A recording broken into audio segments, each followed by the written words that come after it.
The following is intended only for mature audiences. Always consult legal and medical professionals when needed. Viewer discretion is advised.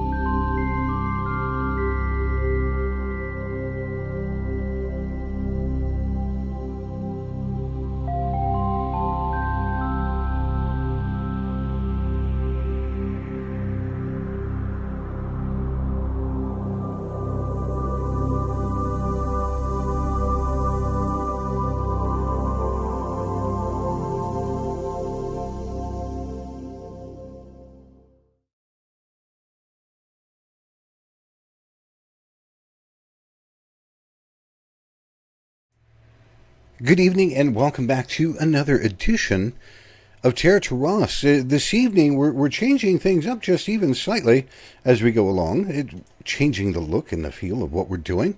But here's the biggest part. We're going to be adding new people as we continue moving forward. And this evening you will see in the upper left-hand corner is Reverend Pat Beers, and I'm going to have to change everybody's name. See, Pat, I told you.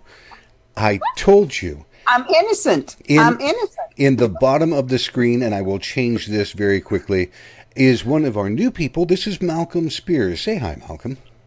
Hey, good evening, everybody. I'm pleased to be here. It's awesome to have you here. It truly is. Malcolm, while I'm doing this, if you would, tell people a little bit about yourself and where you reside. I'm in Montreal, Canada. I'm bilingual. I speak English and French. My mom and my grandmother were very, very psychic people. And my mom was also a terrific medium. So I started probably getting stuff around the age of 5 and continuing on. And I started doing readings for people at 15. Wow. So I've been doing this now for 45 years. Seems a little scary, but that's the number. You started reading for people when you were 15? Yep. And you've been doing this for 45 years? That's right. Malcolm, you don't look that old. Oh, thank you. Honest to God. I'm an old-age pensioner. I thought, and I could have sworn, and having met you in person, I could have sworn you're closer to my age than anything. Yeah, I'm 60. So we're not that far apart. Thank you for that. We're not that far apart. So, it's been quite a ride, I'll tell you. So many things have happened over the years. I've taught a bunch. I taught for like 20 or 25 years, psychic development. I do results. I'm a results facilitator, which is really helping people shift emotionally. I do a bunch of different things. That's kind of awesome in its own way. And I know that when we met, of all places, it was in Virginia Beach, Virginia, at an astrological conference. And it was just amazing, all the people that were there at this conference. And they were from everywhere, like you, coming all the way from Montreal, yes? Yes. From Montreal. There were people from all over the place. Yeah, there were people from the West Coast, from Hawaii, from the Virgin Islands. I mean, it was just a smattering of a bunch of people. There was a gal from Germany that came for several years. Really? Mm-hmm. That I did not know. Yeah, she got very upset with me one year because a friend's daughter was getting married, and I stopped there on the way down, and I wasn't there, and she had to leave like the next day, and she was furious with me that I wasn't there when she got there. Wow. Hey, to the people in the chat room, good evening. I see Kelly Doan Broadhurst and Michelle Lascano. How are you doing this evening? I know there are some other people, but they don't show up on my screen. If you want, just stop in, say hey. We'll check things out. As we go along, we instituted this a few weeks ago. The last quarter hour of our show, we're going to open up, and if you would like to be put in the hopper, so to speak, we're going to choose one person from the chat room that will have the capability to ask our panel just one question and then be able to get, for lack of better words, spiritual advice. We as readers being able to answer your question. If you can, try to keep it on topic for this evening, and if not, that's okay. But if you would like to take part and be in the hopper for that kind of drawing, it'll be a random drawing, put an X and the number 1 by your name. That way we'll know that you would like to participate in this evening's spiritual guidance part. See, my brain, I apologize to everybody. Usually I'm a little bit more concise in doing, but I've been rearranging everything to accommodate. Malcolm is joining us this week. Next week we're going to have another reader. As we go through the next, I don't know, probably a month and a half, we're going to be adding more people as we go along, because we would like to enlarge how many people we have that we can rotate on the show, and then be able to broaden our topics of discussion from different various people having a lot of various kinds of things, expertise that they have. It's just like Malcolm having expertise in some of the things that he does, and a viewpoint that is not American. So this is a huge kind of fit in our show, being able to broaden what we do. But this evening we want to talk about something all of us have. We all have the capability to be psychic, for lack of better words. A psychic, if you realize, is really a catch-all nomenclature. It's a generality, because there are multiple gifts and talents that we could throw under that. Now, Pat, I'm going to ask if you would name a couple of the talents that you would consider people that could have being a psychic, that they might utilize, they might not, in their life. And then I'll ask Malcolm the same thing. I always tell people, they say, oh, it must be wonderful to be psychic. And I go, it's a double-edged sword. And they'll say, oh, no, I'm no. And I'll say, well, do you get gut feelings? And they'll go, well, yeah. Ever have deja vu? There you go. Ours is just a little more active. Would you see, this is where we fall into a pit trap, I believe, as readers, because we've done this for so long. It is ingrained in our life. It is part of who we are. It's as natural as breathing, walking, or eating dinner. Right. But when we're psychic, when we label that, we can turn around and say there are different talents or abilities that people have. Just like psychometry. You're very gifted in psychometry. Other readers are not. Mm-hmm. So if these people growing up and knew something, what would you tell them that some of the things that they might have been born with, abilities that they might do? And I would prompt you like saying clairaudient. Right. I would tell them that they should ask, are you of the light? Who are you? And what is your message? 3 different times. Ask, are you of the light? Wait for a response. If you don't get a positive response or a positive feeling, sorry. And sometimes the same, you'll just sense things. Trying to explain that to people is difficult. Have you ever gone to someone's house and they just had a big fight, but they're all smiles and everything, and you walk in there, oh my gosh, something happened here and it wasn't really good. Yes. So that's also another part of being psychic. The energy, the field, it just is there. It is. Malcolm, I'm going to ask, if you were to look at somebody as they were growing up, would you help them define what they do? As in clairaudient, clairsentient, clairvoyant? Because not everybody has the same gift or talent. No, that's for sure. For some people, I mean, most of the literature you find, like clairvoyance, it's all about seeing. And that's mostly what you read out in the bookstores. But if you don't see, let's say your clairaudient, which is, in my mind, one of the coolest ones to have, because you don't have to interpret it. You just repeat word for word what they're saying. Whereas I see something and I have to somehow interpret this and convey it to you. So there's always my interpretation that gets involved there. A lot of people who have clairsentience also gets a little interesting because you just kind of know things without knowing why you know them. So it's a little difficult to separate that out from what's mine and what's not mine. It takes some practice to do that. But most people I find that are clairsentient, they're usually healers, because they are sometimes feeling other people's pain on their body. And what I tell them to say at that, if they have that, is to say, thank you for showing me, please leave, because you don't need to carry that around for a long time once you got the message. But for healers, it's they know exactly where to go, where to put the energy. So Go ahead. Sorry, go ahead. Most of the teaching I've done, I ran classes for years and years, and I would have each class would be a different technique, because not everybody is good at everything. So it would be giving everybody a chance. So we would do billets, we would do psychometry. My mom was probably the best psychometrist I've ever met in my life. We tried to con her, and we gave her a little piece of stucco off of a Mexican pyramid, and she started giving calendar dates. Like when the Spanish showed up. Oh, wow. It's like, and we did this whole big convoluted thing so she would have no clue where it came from. Wow. She was really good at that.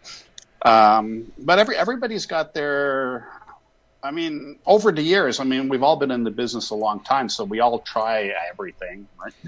And how does this work? How does that work? And we pick up a lot, but some people have very, very specific gifts, and to help discover that and to really work with it to its optimum, that's as when I was teaching, that's what I would really enjoy doing, to help bring out the best talent possible from that person.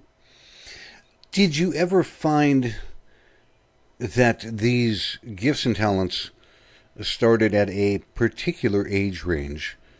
And I know that it differentiates itself between male and female. But did you find an age range that they might have started or began?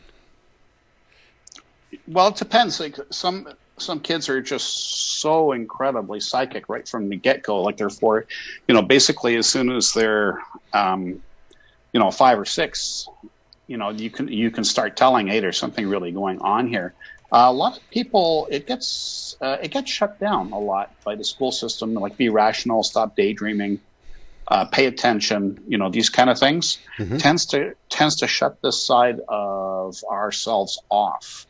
And sometimes an event will happen, like a near-death experience is a classic, right? They come back with like all these gifts, but I think largely they were the gifts that they had in the first place. It's just now they've woken up to them and can use their full potential. Did you find, and Pat, I'm going to ask you this one, because here again, I hate to keep saying it, but you have the most experience out of all of us. And you, I believe all of us know, if you began any kind of a theological background when you were young, what we're talking about was not spoken about like ever. So did you find that people had a gift or a talent, Pat, that they would shut off or turn down or try to tone down because it didn't match what they were trying to learn theologically? I was adopted within the family when I was 10 days old. My paternal grandmother is Delaware Indian. My favorite uncle, Uncle Mims, was truly redskin. My two favorite uncles, Uncle Harrison and Uncle Mims, were truly redskin. People say that. No, they truly, their skin was bronze as red. And I had near death at age 6. And I was actually adopted by a cousin, and she could see spirit, but she couldn't communicate with them. She knew they were trying to talk to her. She would see their mouths moving, but she couldn't clarify whatever was going on. So here I am. Not only my favorite Uncle Mims passed away just before my near death, my appendix almost ruptured. And he not only would talk to me, he would come in the door, do a noggin noogie, and call me Buckshot. And I would turn around to say hi to him, and I'd turn back around, and my adopted mom would be smacking my face. I grew up calling my parents aunt and uncle. And it was my biological dad's brothers that, and my grandmother's brothers that I was talking about. Yeah, they didn't want to hear about it. If I was going to talk about it, I could talk to the lady that was actually my aunt, but I grew up calling her grandma. I could talk to her about it, and she did the same thing. So she'd say, "Shh, don't mention it to mom," because she would get so upset. And so you learn who you can talk to. Like I've told you before, I didn't know till I was 16 I was weird. I thought everybody knew when the bus was going to be late. I thought everybody knew all the things that I knew. And I had lost a lot of friends over that, and a lot of places that families didn't want me in their home anymore because I'm telling their kids stuff and seeing stuff that they don't want to know about. That brings up an absolutely fantastic point, because I think we all experienced it. For people that are in the chat room that might be listening to the podcast later on, Malcolm, how did you help people understand that the things that they see or hear or have the ability to do, not everybody can hear or see or do that? How did you help them reconcile that? That's a good question. The thing is, by the time they get to me, they're already very curious, and they want to try something out. They want to explore it. Mm-hmm. And one of the things that I can do is I can watch somebody work, and it's as if I'm looking over their shoulder while they're working. So I can see where they are with whatever they're seeing or perceiving, and see like what, like how it settles in their mind or how they're thinking about it. Mm-hmm. And I can explain to them, if things either open up or they close down. It's really depending on our perception. So if you get them to open more, but to reconcile them, I mean, I just explain to them it's a gift, and that with a gift also comes a responsibility. And I've always been very big on how can you help people with your gifts.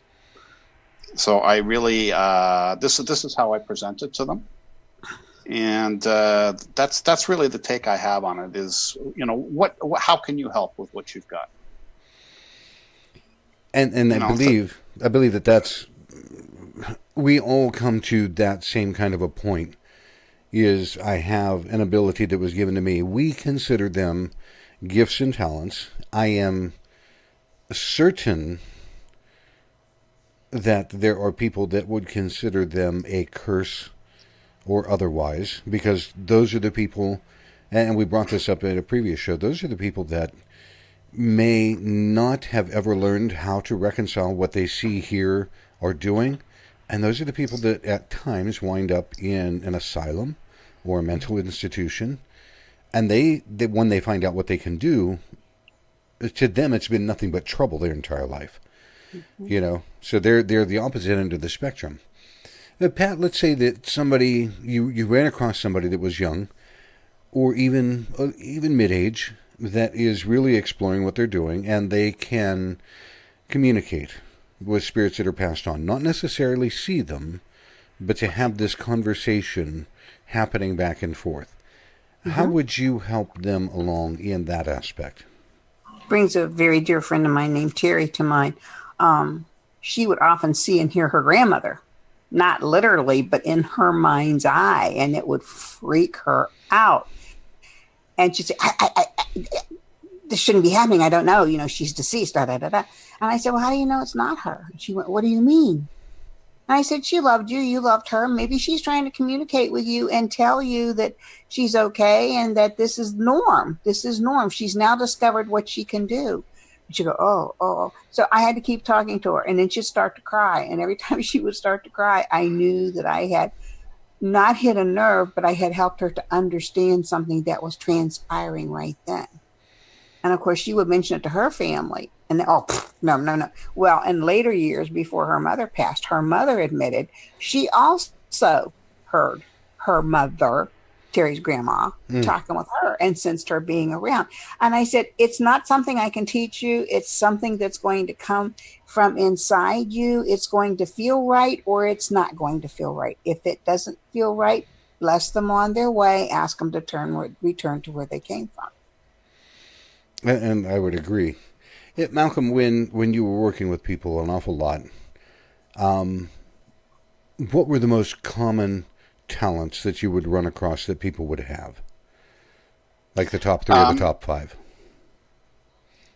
Mostly it's seeing. They would see something out of the corner of their eye. They would start to see auras around people, and the minute you get in a group of people that are spiritual, there's quite a few people around that are latent psychics. So is just below the surface. So certain energies, when they're around certain people, it'll perk up, and they'll perceive more. And when you get into that's why spiritualists always sit in circles. It's an energy thing, and to raise the energy, and it allows you to work more with the gifts that you wouldn't normally be able to attain.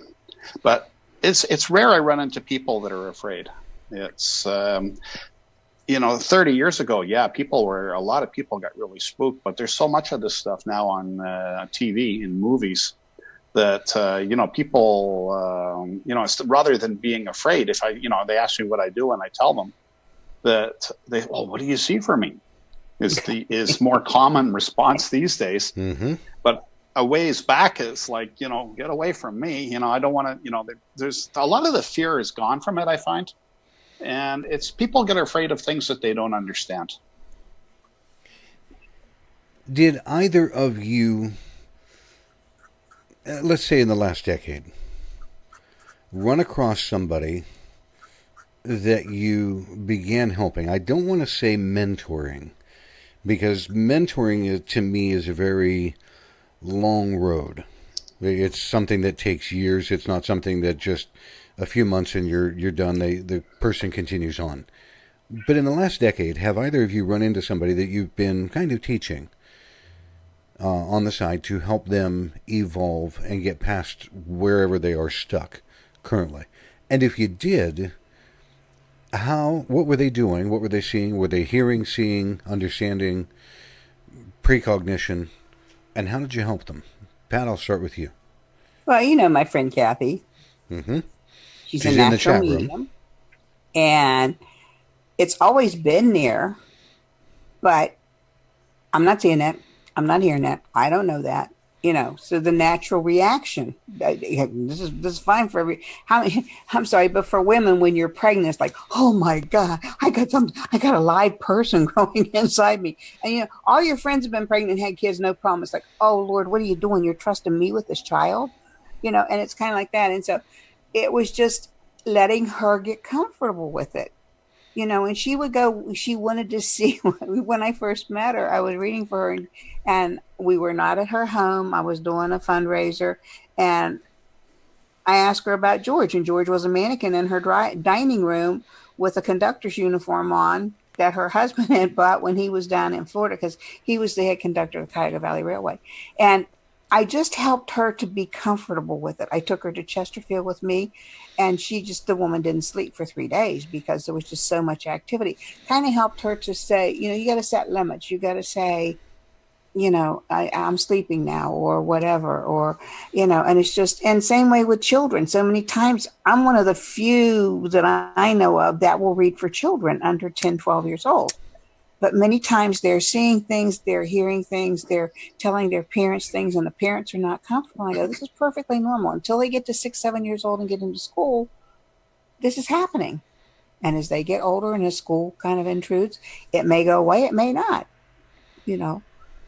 So it's one of those, just helping them to understand what's going on and letting them know that they're not crazy. I think we've all gone through that. It's like, it got to be something really wrong with me that this is happening.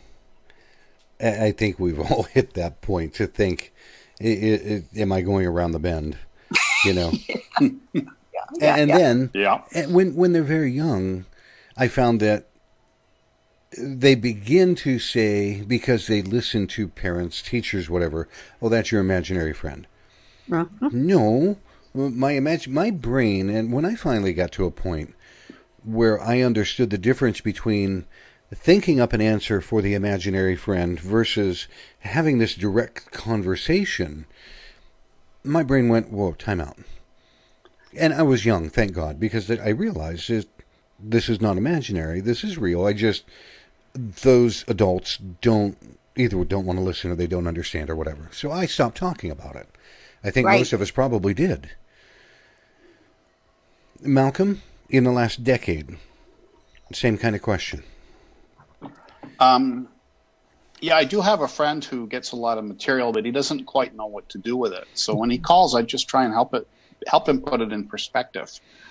And I agree with Pat quite a bit here. You got to set some limits because people ask me, are you on all the time? And absolutely not. It's like listening to a radio like nonstop.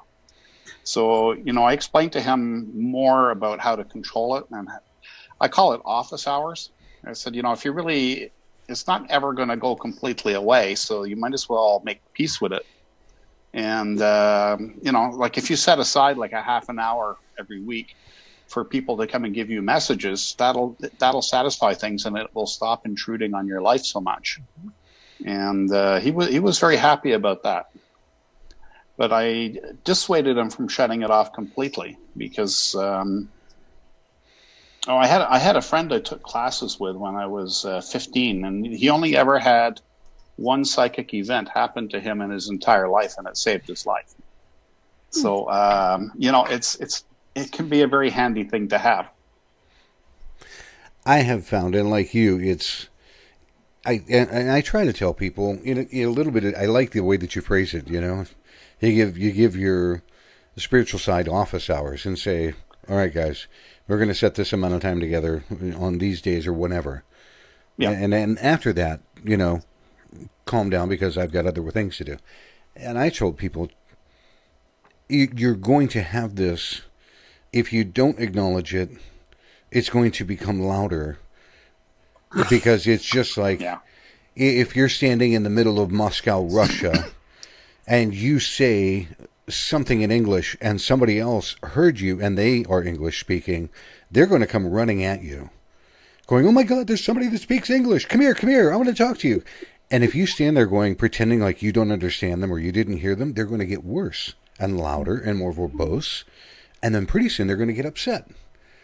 And they'll start poking you and prodding you, pushing, so it's the same thing in the spiritual side and I tell people, look, just acknowledge it. As Pat had said, if you are here for my higher good, where you come from, for me, if you're here with God, Spirit, or otherwise, that's awesome. If you're from the other side, get the hell out of town. I don't have time for that. Not my life. You go find somebody that wants to play on the other side of the road for a while. In all of this, how did you help somebody progress, Pat? You mentioned, and I know that you've been working with Kathy Green in some of this. How did you get her to personally either overcome or progress past a point to where, even though you said, you try to be comfortable, try to relax, how did you help her take one step further to where she could grow more on her own? I just asked her to acknowledge it. When our son moved to New Orleans, he was there when Katrina hit. He was with the big Marriott corner canal into charters. Now, both my kids are psychic. The boy goes, go away, Mom. Don't want anything to do with it. The girl goes, okay, I can do this. And they would bug New Orleans is very, very haunted, and they would bug the living daylights out of him. And he would call me and go, Ma, and I go, what did you tell him, leave me alone? Honey, I'd love to tell him, leave you alone if I had any idea. I said, honey, just tell him you're busy, you're sorry, you know they're there, you'll talk to him later. And that worked for him because he chose not. If you just tell him go away, it's like somebody standing at the door knocking. They're just going to keep getting louder, just like you said. The thing I found the most is just if I can get people if I ask them how they feel about it, sometimes they'll get very upset or afraid or they don't want the responsibilities. And I just say, it's nothing to be afraid of. It's just something that's there. So just, is there a message from me? Make it clear, concise, complete. Give me confirmation. If there's no message for me, then okay, bless you, thank you, go return to where you came from. I mean, that's the best way I can think to tell people to do it, and especially children. I mean, parents used to wig out. Now, the grandparents will usually bring a child to me because the parents are like, oh my gosh, this child's talking about people I didn't know, or walking up to pictures of ancestors and talking to them, and it freaks them out. But the grandparents go, oh, I remember that. I did that when I was a kid, Malcolm, I'm going to ask, Yes. in your working with people, what was one of the I won't say most, what is one of the more notable experiences that you had with somebody that you helped them take a step forward in progression? We had was a class situation. It was a small group, and there was a manifestation of the spirit in the room. You know, like when you see in the movie Ghost, where Patrick Swayze appears, like in that 3D color, translucent kind of thing. We had that happen, and people were surprisingly, a couple of people were scared, but this was probably one of the more powerful things that had happened in that kind of situation. How did you help people say, okay, I'm not hallucinating, I'm not dreaming, I'm not making this up. Oh my God, it's real. Now what do I do? How did you help them get past that question, now what do I do? And take a step forward? Well, it's like what Pat was saying, is acknowledge it and then start working with it, start having a dialogue going both ways. And also to take, set limits on the situation so that, they're not intruding too much. And the idea is to try and raise your energy. And as you raise it, things happen. Usually better in groups, because you get more energy available to you until you learn how to control. I think that's the biggest thing, is to control your vibration, because this phenomena happens at a certain. If you want, I'm a very analytical guy. I worked a long time in pharmaceuticals, so it's like there's a vibrational window where all this stuff happens. And the skill of a medium or a psychic is to be able to put themselves in that vibration. And this is where everything happens. So that's really the skill, is to go into that vibration and stay there. And that's an amazing kind of thing. We're going to talk about, we're going to first take a quick interlude, a quick break. But when we come back, we're going to talk about, I'll mention the most common things that people kind of grow into or gifted with at birth, or that happen. And then we're going to take a look and try to ascertain, how do you find out, is it how strong are you? How does that work? But we'll be back in just a moment, right after our short interlude here.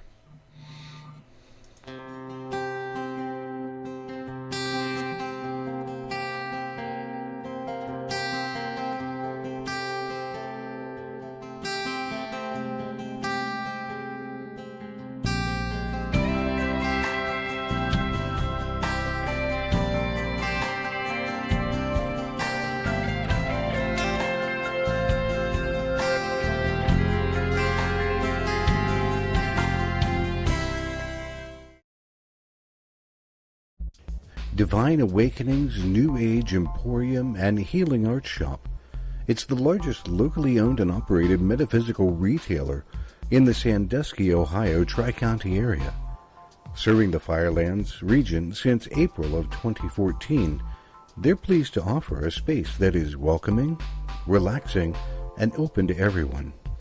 In the Emporium, you will find a variety of unique gifts, special events and services, as well as classes and workshops to soothe your mind, body, and spirit. If you're in the Sandusky, Ohio area, look for Divine Awakenings at 1006 Tiffin Avenue, Sandusky, Ohio. Their phone number is 419-502-9137, and you can find them on Facebook at /Divine Awakenings LLC.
as I'm getting back around getting things.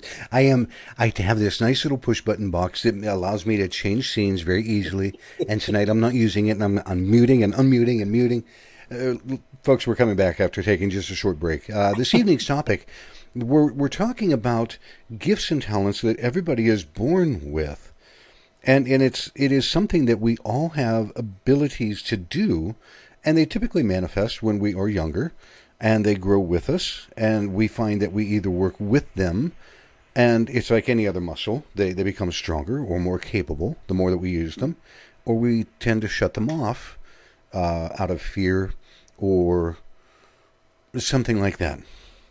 But to the things that I have seen, and I grew up, again, there is no typical, stereotypical, or otherwise. Please understand that. Everybody is different in everything that they do.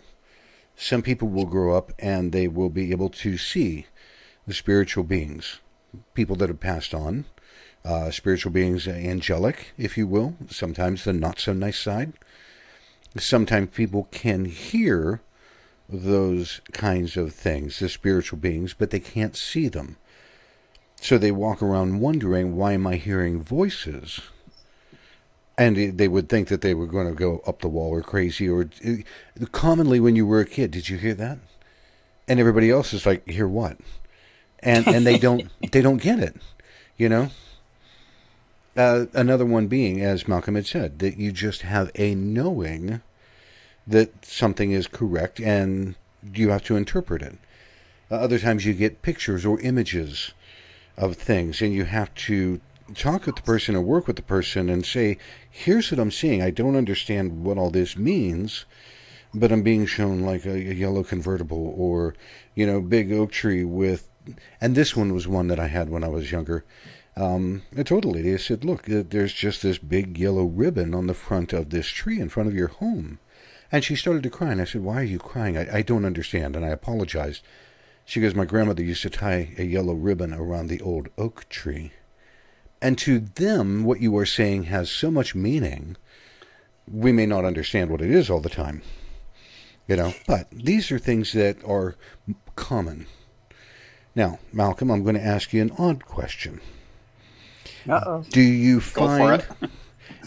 find in your helping and teaching people that premonition, honest to God premonition, was very common?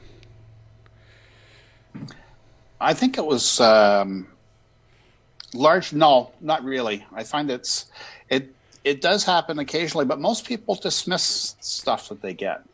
And my usual question is, have you ever kicked yourself for saying, "Oh, I knew that in advance"?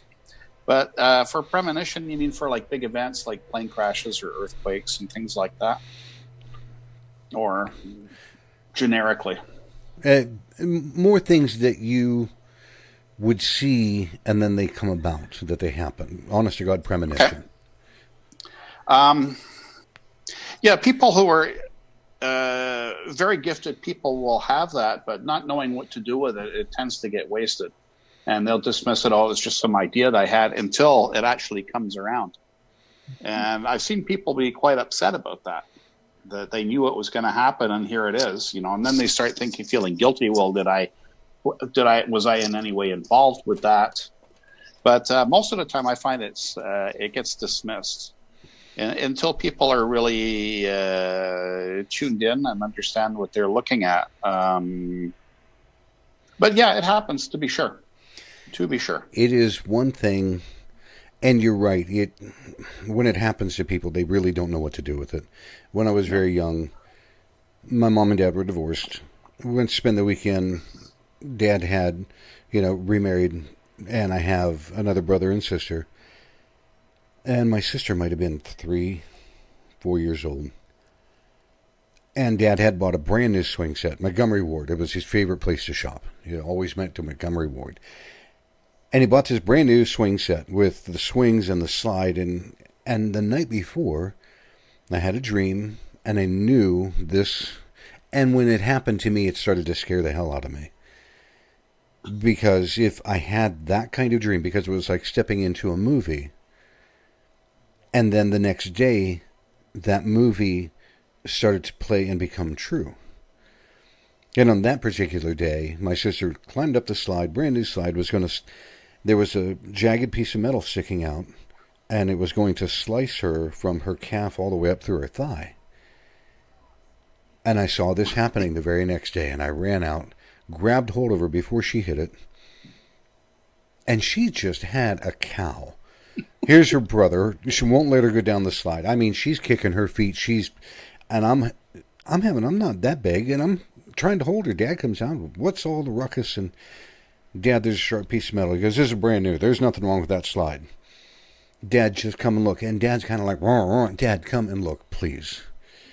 Sure as shit, about this far down from her foot, jagged piece of metal would have sliced her. Dad picked Heather up off of the slide and put her on the ground, told her, wait a minute, went in, got pliers and a hammer, got everything fixed out. And we never spoke of it since then. In all these years, I think we've kind of danced around the subject once. But these are the kinds of things that people have an ability to do. And these are the things that usually scare the hell out of somebody and chase them away. You know, because with premonitions, I think with everybody that has experienced them, if you get a premonition and you try to forewarn somebody, then your premonition doesn't happen and you look like a jackass. People go, oh, yeah, you're just making this up. No. If you have a premonition and you don't tell somebody, then it happens and then you feel bad because it happened. You know, so for a kid, it becomes a very perplexing thing. The same thing, I believe, with all of the other abilities, hearing, seeing, understanding, having, you know, a knowledge that should not be. As you grew up, it was perplexing, but somewhere along the way you might have become accustomed to it. Now, Pat. Yes, sir. How would you, and I don't like absolutes, like a scale of 1 to 10, to me is erroneous, it's garbage. Because there's no such thing as 0, and there's no such thing as perfection. But how would you help somebody understand whether they're only a little gifted and just deal with it, or they're massively gifted and they need to pursue that? How would you help them understand where on that scale they might fall? I ask them to please pay attention. I ask them to make notes if they have dreams. The only way I get messages often from myself, very important things, like the night before our son broke both his arms when he was 10 days before first grade. I dreamed it 3 times. My husband told me to shut up and go back to sleep, me and my dreams. I'll tell them to just pay attention. And most of the time, the only way I can get them to really pay attention is by writing things down. You know, you wake up in the morning and you got this feeling. Just write a couple words. Don't go into great detail. Just write down blah, blah, blah. You know, got to watch a stop sign, got to watch your red lights, whatever. And then if the same subject keeps coming up, like sometimes people will, like, geez, every time I turn on the news, it's all these different stations and I'm hearing the same thing. Or all these advertisements keep talking about whatever. And I'll say, just jot it down. Someplace, somehow, you're going to figure out where this fits. And I wanted to say 2 more things. We were talking about the ages. A lot of times I think it comes to young children. Mm-hmm. But I've also found at the age between 30 and 35, a lot of times people who have been trying to ignore it, it will become very active and it's like in your face. Yeah. And then in the case of my neighbor, she was 73 when her husband passed. They'd been married 53 years. She never, ever had any experiences like this. And he was a very large man. They looked like Mr. and Mrs. Santa Claus. And within a month after he passed, she used to help him. She'd have to put his shoes and socks on him in the morning. And she'd getting her own stuff together. And she'd say, Pat, I swear to you, George sat down on the bed next to me. I felt the bed go down. I could, smell that. And that's the other way things will come to them. The smells. It's either a loved one or it's something that it's a precognitive thing. You smell the smell, please pay attention. There's something, so it comes in many different ways. Oh, the circles, because you can't, like she couldn't tell her family. She had 2 grown sons and she's 2 grandsons that were grown, but if she tried to talk to them, well, grandma's gone around the bend. She didn't know what I did. She only lived next door to me for 35 years before this happened. I never told her. I mean, how are you going to tell her? And so yeah, it comes in many, many ways, and you just have to pay attention. It's like little Burma shave signs. You got to pay attention, Hmm. as they're going by. Malcolm, how did you, in working with people, help people understand on a sliding scale where they were, and the same kind of thing? Should they just deal with it a little bit, or should they really excel? And then I've got another question after that. The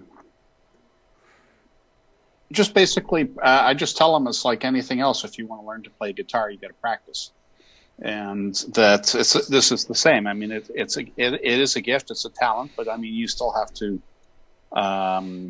develop the technical side of things. And I find that it's pretty self-limiting. The people who have some, and they'll come in, they'll have it here and there, and they're happy with it like that. They don't really want to pursue it. But what I find is when people are very talented, they want to know now. They are really like gung ho, like what is this all about? How does it work? So I find that it's pretty much self-limiting. So it's like the difference between a tourist and an explorer. That's interesting. Good. Some people show up just for the buzz. They want to see what they want something to happen, and it's kind of annoying because sometimes they get scared when it does happen. Yes. It's true. Yeah, I've been there. I got a dog, and it was just one of those things, I actually met the dog. I didn't meet the woman, and I found out later that the dog was up for adoption, and she's trying to find a good home for it and everything. And I went to go meet the people to see about the dog, and it was really strange. There was like 3 people in chairs in front of me, grilling me about how good a dog owner I was going to be. And she asked me what I did for a living, and I told her I'm a medium. So she says, "Well, what do you see for me?" So I started telling her, and she wasn't prepared. I mean, she got really scared.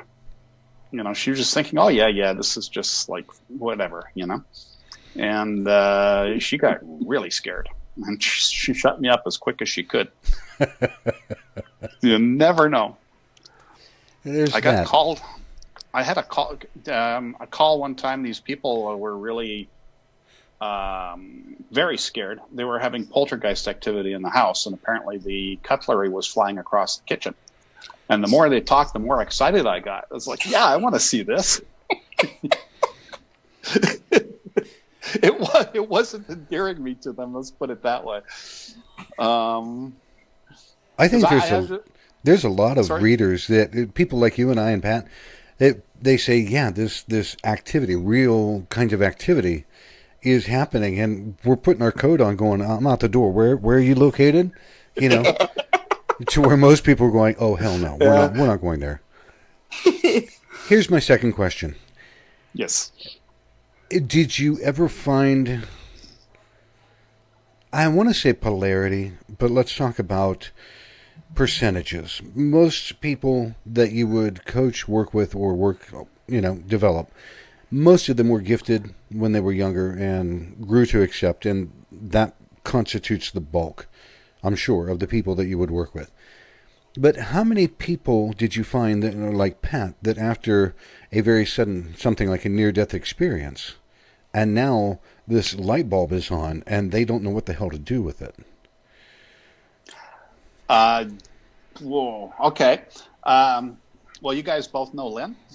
Yes. Okay. This is my girlfriend, and she was already an established healer and very sensitive and all these things, and had a lot of knowing. But she had a near-death experience, and the volume just went up like tenfold. I mean, I'm just telling you about it, and I don't know if you can see this or not, but all the hair on my arms is standing straight up. The volume just really jumped, but she had the background to deal with it. And I have run into people that are very disturbed by it. I find that from a near-death experience, a lot of people will retreat and be very quiet for a while and go within themselves, and slowly kind of coming out, because the whole world is now different for them. And this is so I'm just open to whatever the questions are. At that stage, you have to be very careful not to overdo it, and just respond to what their questions are without opening up all kinds of other things. So you really have to listen. And I would agree, because becoming suddenly awake to the metaphysical world, I'm sure for many people would scare the hell out of them. Because now, all of a sudden, it's like watching a movie that's in black and white, and now not only is it in Technicolor, but it's in 3D sound, and everything is moving all over. And you don't know what the hell to do with it. On my end, when I work with people, or I have tried to help somebody move past something, like Malcolm said, it grows, it becomes stronger the more that you use it. And I tell people, look, it's like any other muscle in your body. The more that you work with it, the more it grows. The more it grows, the more you will be capable of doing. The key that I have found, and I'm sure all of us in some way, the key to it is trust and faith. Because once you open this door, you have to trust what you are going to do. If you're opening the door for nefarious means and reasons, you're playing on the other side of the road, and you need to go find somebody from that side, because I won't do that. But if you're there because you understand it's a gift, it's a talent, and you're there to help people, you have to begin to trust what you see, what you hear, what you feel. And then you have to have faith of some kind to help garner or buffer between the negative side of life and in the light where you're trying to work. Because without one or the other, you're going to have problems. And I don't want anybody to have any kind of problem, ever. We've mentioned this on so many different shows. Folks, what we do is neither a game, nor a parlor trick, nor Hollywoodism. What we do is a very real kind of thing, and it is something to be worked with, taking the time to understand. You don't want to just jump right into something. Get a book, talk to somebody, do something. Pat, before we wrap up this side, before we go on to our person with the one question this evening, is there anything that you'd want to say in closing about our subject this evening? Be respectful of self and of spirit. I have seen people who, oh, give me the lottery numbers. Tell me the best place to go to make this sale. Tell me. It doesn't work, folks. You start trying to do that. If you come to me and you start trying to test me, or, spirit will shut me down. If you're not honest and respectful, they're not going to work with you. Be true to self and to those you're working with. And I will sometimes say to people, okay, I'm your best friend, and I know you're going through this. I'm going through it too, but maybe not to the same degree. What are you going to tell me to do? How should I react to this? What would you say to me? Because they're not so emotional anymore. They're looking at it from a different perspective, because sometimes they just get so caught up in that emotion. Oh my gosh, oh my gosh, oh my gosh. Or, I have another friend that her mother was very psychic, her father's very psychic, and she can't get anything. And her mom has passed, and she gets so livid because everybody around her can talk to mom but her. And I said, you're trying too hard. Your mom's trying to talk to you, but you've got in your head, mom's going to say this, mom's going to say that. And it doesn't work that way. You have to ask them to come to you in whatever means is best for them and you. In that, I wholeheartedly would agree. Malcolm, what have you got in a closing kind of statement for this evening? I couldn't agree more with Pat. Is be respectful when you're dealing with spirits and either angelic or past loved ones. Behave as if you were being very respectful to another person. I mean, it's the same thing. And, myself and everybody, any medium I've ever known has all tried for the lottery numbers with a spectacular lack of success. Right? I actually only knew one person who won a couple of lotteries. That was it. Everybody else. But no, be respectful and, be genuine, be honest. Being honest is very important. And staying in a good vibration, using it for good, because karma is a real thing. So if what goes around comes around. So that's why it's always beneficial. If somebody's really giving you a hard time at work, pray for them to have a raise and a promotion somewhere else. like there's always a way to put a positive note on things, and that's what I'm always trying for, is keep it positive. It's just on that, I would say I agree, because working in the corporate world, people would say, well, I don't like this person, I don't like that person. Look, folks, and I would tell them, be happy they're in your life. And they would say, Michael, have you got rocks in your head? No. Be happy those folks are in your life, because they are showing you exactly what you do not want to become. So they're a blessing. Understand them as such and let them go. All right. We're going to switch over to our spiritual guidance this evening.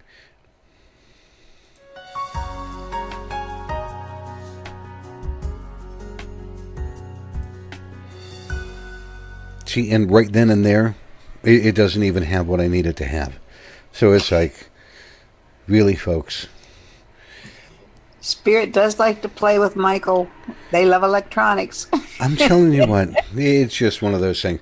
This evening, the person that was chosen out of the chat room, Michelle Ascano.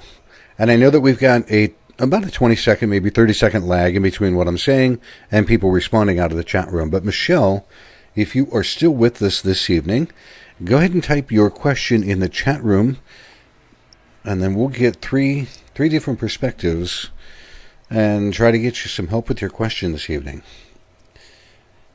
I know next week we're going to be looking at... Jared is going to be gone next week. Heather's going to be out next week. It will be Pat and myself and Malcolm, and we're actually going to be adding another person next week. And people need to look out for that, so we'll have a full board all over again.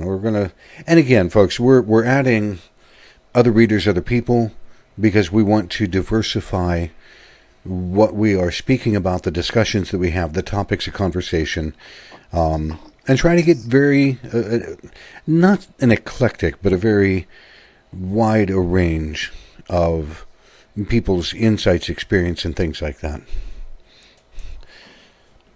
And I know Michelle's typing out her question. She sits there. She has recognized and understood and said, okay. But it's going to take her another couple of seconds with that. Malcolm, Yes. You read for people, and folks, again, with me running behind, if you have a desire, give me 24 hours.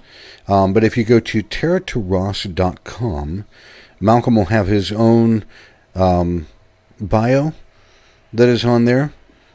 And he'll be, but in a nutshell, what all do you do as a reader? Okay, I like birthday numerology, because it just shows me where things are. That's probably what I do primarily, but I do it all. I can do African stones, I can do tarot, so on and so forth. But basically, I like to work with your date of birth. It's the easiest, it's the quickest as a tool. And then I do emotional work. That's the two basic things that I do by phone. And it can expand in a lot of different directions from there. And you do readings by phone as well, correct? Oh, absolutely, yeah. Okay. Phone, Skype, FaceTime. That is another... Go ahead, Pat. I was going to say, he's a wonderful healer. There have been times I've been in a lot of pain, and I just, okay, somebody. And Malcolm will call me and go, what's going on? And I go, what do you mean what's going on? Well, you're not feeling well. I can tell. And I'll tell you what, I had such a severe backache a couple weeks ago, and it was the night of the show, and I didn't know what I was going to do. And Malcolm called me that afternoon, and with no lie, within 2 minutes, it was gone. It was totally gone. And he's a phenomenal healer, folks. Phenomenal healer. Before I read Michelle's question, everybody has heard me make the quip or the joke about being at an astrological conference, being healed, and me being a psychic. It was the craziest thing. Malcolm is the gentleman that was that healer at the astrological conference. So that joke, being a psychic at an astrological conference, getting a healing by a man from Canada, now you can put a face to that joke. That's him, and I agree. It just astounding. And Malcolm, you do distance healing, is that correct? Yes, I do. Perfect. And I do. It's a form of body work. This is something that I learned from Lynn Walker, and I do it psychically. Mm-hmm. And I've had some very good results with it. Fantastic. Fascinating. Absolutely fascinating. We're going to have all of that information in his bio. Like I said, give me 24 hours. We'll get that updated, and he'll have his bio on terraturas.com. We'll also have a link from the Terra Turas Facebook page to Malcolm's page, so multiple ways to get in touch. Back to our question. Michelle Ascano had said, she goes, I'm curious if with your psychic abilities, if you get guidance for yourselves personally. She goes, I know Pat mentioned a warning about her son and Michael a warning for her younger sister, but my question is about each of you personally. Does that make sense? Meaning, do we get psychic warnings for ourselves in our lives? Pat, I'll let you go first. Very seldom. Mine often come to me in the form of a dream, or as particularly with my son and the day my father died. I am from Morgantown, West Virginia, about 3.5 hours away from here. And I woke up that morning and it was a Saturday, and I said to my husband, something's up with Dad. Something's up with Dad. And he had a heart attack. I'm passed. If, again, the same subject keeps coming up over and over again, and I'm not reading for anybody, because often I will get a name or I will get something happening, and then I go to a fair that weekend or I do a party, and it's for someone there. If this keeps happening to me and I'm not able to place it somewhere, then I need to start paying attention. Those are the primary ways that I get it. Malcolm, what about you? I've had quite a few premonitions and warnings and so on. There's a spirit who will fill the car with the smell of alcohol. And when there is something imminent or something dangerous possibilities, and this is something I do not ignore. The minute I smell it, I slow down immediately. I'm on hyper alertness, and that's one example. I drove Lynn nuts one day because we're driving somewhere. She lives north of Montreal, and we're going to some party south of Montreal. So it's all highway, it's all 3 lanes, and I was adamant there was going to be something that happened. I was driving in the middle of 3 lanes and below the speed limit, and I would not budge. And she was going nuts because we were late, and I was making her later, and she hates that. And I was adamant, no way. So finally, at the end of the night, the last turn off of the highway that goes to her house, we come up on the ramp, and there's a car spinning on its roof right in front of us. Oh, man. And, sometimes it is just so strong you cannot ignore it. But I didn't care what she said. And you guys know Lynn, she's got a pretty strong character. Just a little bit. Just a little bit. Just a little bit, eh? Love you, Lynn. Love you. That's her actually on the phone right now. She must have heard me. We can't make this stuff up, folks. We're talking about me. We're talking about you right now. I'm literally on the air. Can I call you back shortly? Okay, bye. Say hi. Hi, Lynn. She hung up. No, she's gone. I forgot I'm on the headset, so she can't hear you. But no, I've had quite a few things happen, and there's always the ones that I miss. Like among other some of my hobbies, one of them is sculpture, and I was going to cast something, and I was going to buy some silver for it. And at the time, somebody kept telling me buy silver. And I wasn't really ready to go there and do that. And I was just ignoring the whole thing. I just kept arguing it off. And finally, they let it go. Well, anyway, the price of silver quintupled, right? And, I wasn't catching the wave. It's just I was thinking very small. And I missed it. So things happen. But, yeah, I do get quite a few things for myself. The trick is I'm about average in terms of listening to them. Aren't we all? Yeah. There are times, on my end, that I get things, smaller things. For myself, I can't say that I get a lot for myself.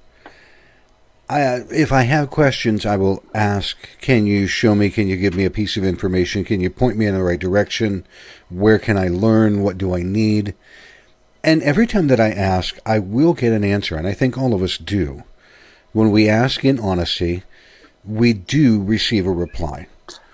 It might not be the answer that I want to hear.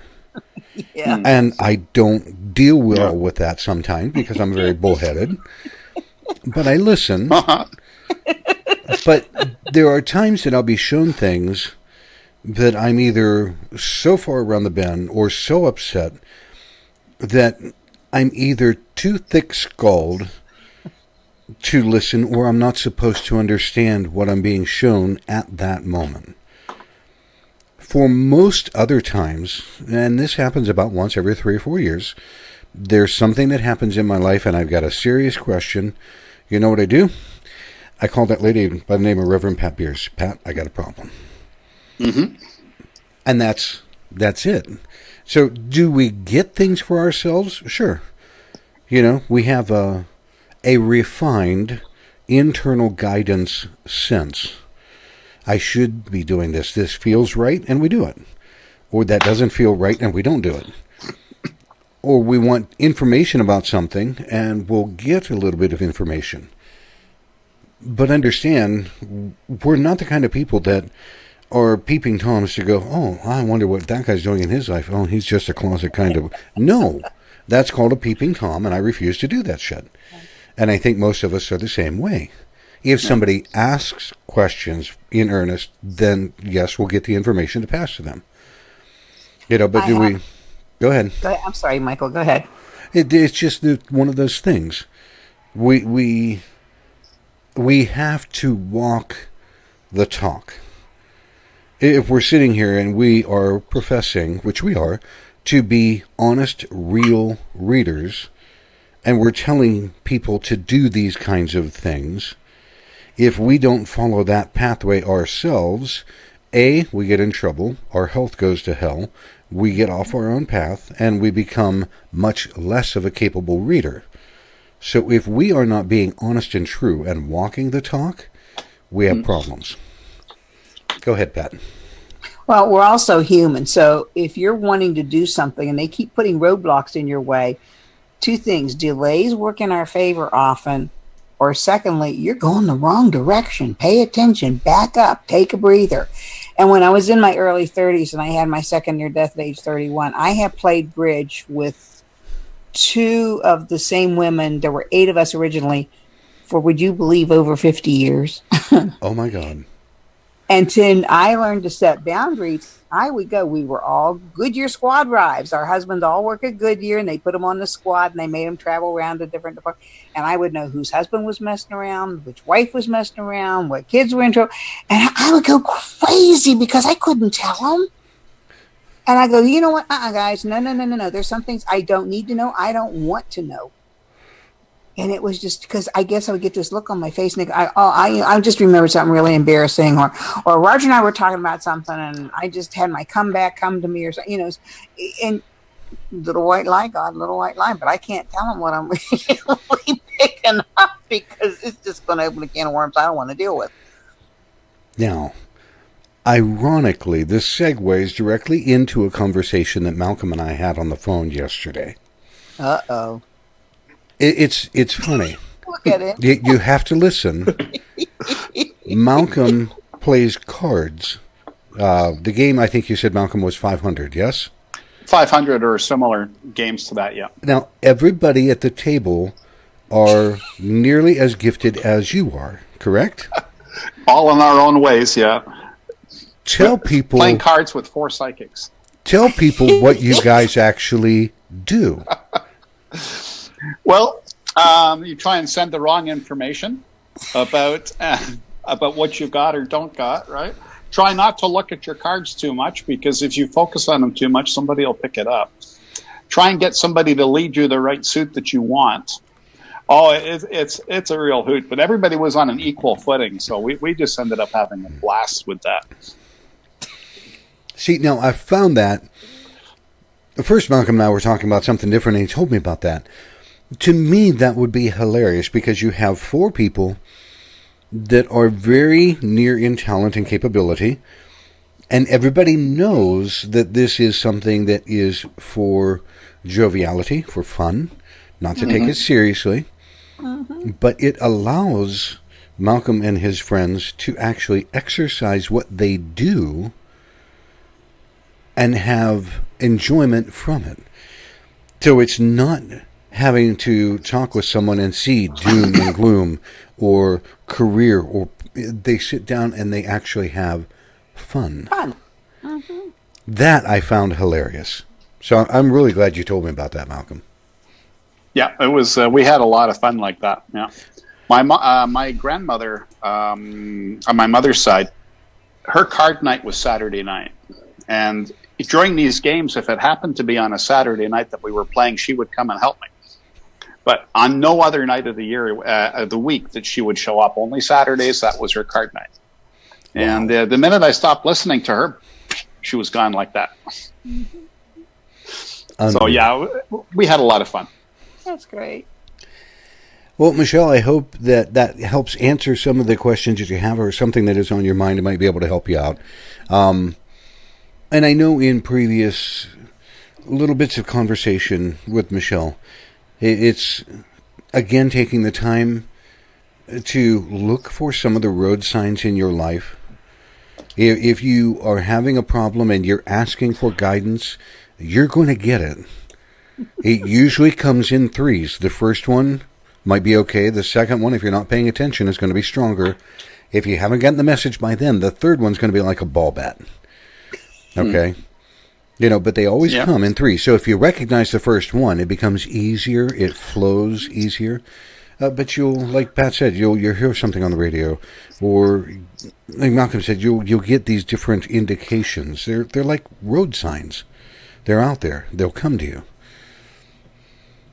So this evening, as we've had our discussion about everybody's capability, I hope that people take the time, if they have something that is going on in their life, stop, address it, try to figure out what it is, then make a decision. Is this something that you want to have reoccurring and become better at or stronger in? Or is this something that you really want to kind of put back in the closet for another day? Try to make that kind of a decision early on, because it will help you dramatically as you move forward in life. Yep. So grab a book, grab somebody that you can talk to, check things out. If you're interested, there are plenty of people around on the planet that you'll be able to talk with or converse with. For everybody in the chat room, thank you for joining us this evening. For the people that are going to listen on the podcast, I appreciate you dropping in and listening. Again, this is Terra Turas. Our subject this evening is psychic ability, if you will. You can find us on the web at www.terraturas.com. You can also find us on Facebook at /Terra Turas. And we're going to be back again next week. We're going to be adding another panel member, and we're going to have a whole brand new discussion all over again next week. So for this evening, thank you for joining us, and we will catch you again next week on the next edition of Terra Turas. I hope everybody has a great night and a great weekend. Bye.